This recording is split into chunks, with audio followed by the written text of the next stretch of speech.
Shrinks in the house, and man, am I on a roll. I think I've done 4 videos in the last half a day here that just keeps coming in.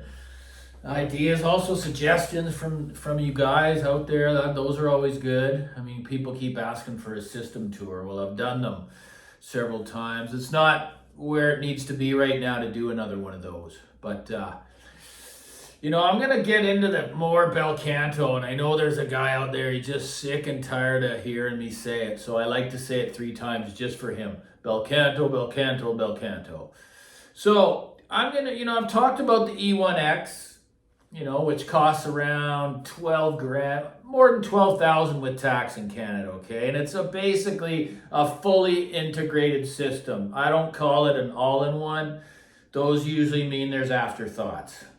Boards that you got to buy and put in. No, this comes as is, as a fully integrated system. Headphone section, DAC, preamp, power amp, reference streaming, and reference phono stage. So what I'm going to do is I'm going to dissect it. I'm going to go section by section in parts, okay?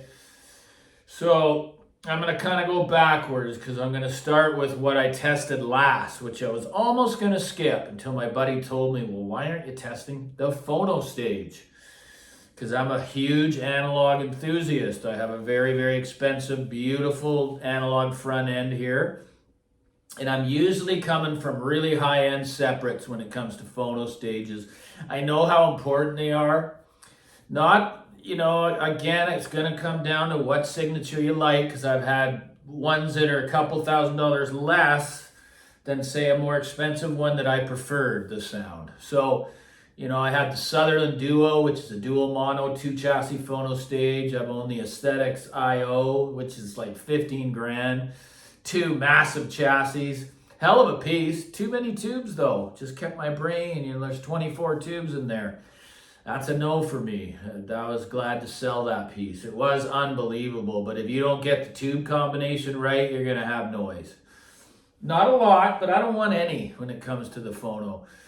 So, I've had many over the years. Sutherland 2020, the Air PH5, the Modrite PH 9.0. I've had the West phono stage. I've had the, what's the other one there? It's an obscure brand. I had the Ear 834P. I've had the Blue Circle BC23 with the extra, I sent it in to have the 3.1 huge power supply added. That was a hell of a piece. But what ended up not winning, but what I preferred coming from I almost assumed that getting a good deal on like a $7,000 phono stage, which was the Sutherland Duo, it was going to be a no-brainer that it's going to beat the Blue Circle BC707 that I had, which is one of his later, near the flagship before he changed companies. And I've made a rule that I don't sell things until I know for sure that it's going to be unseated. Yeah, unfortunately it came in. The Sutherland I just could not get the top end right. Something just seemed rolled off too much. Even loaded to the highest level, it just seemed too flat on top. I couldn't engage with it, guys. The BC707 though was my machine. That's the one that stayed here. And that was here when the bel canto came in. I was able to sit with that bel canto with no expectations, just thinking, oh, this is going to be fun to try out, because good old Neil at Everest Audio was kind enough to send it to me without any money up front. And that's a lot of trust, and I'm grateful for him because it changed my life. It came in, and I thought, okay, well, I'm just going to use it for a little bit and send it back. Well, as y'all know now, a huge change. I underwent a huge change. I sold like 16 grand worth of used gear. I had a wall. I had 2 fully completed systems that were very good. They were very good, but I had no idea what the bel canto was going to do, and it did everything I needed it to. I was able to engage with the music. So the last thing that I was going to test, because I heard that it was a low output moving coil and an MM. I've never had an all-in-one amp. that if they said it was a low output moving coil, it wasn't an afterthought. They were either extremely noisy or they just weren't good at all, because it's very hard to do. It's hard to build a separate, let alone try to stuff it in with other working components in a box. So right from the first note, I just went, oh my God, seriously?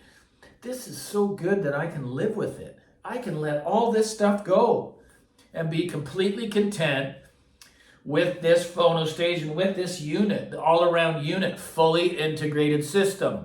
Because that's what it is. It's all of it in a box. That I guarantee anybody, they're not going to dislike this sound. They're just not. It's too refined and too good.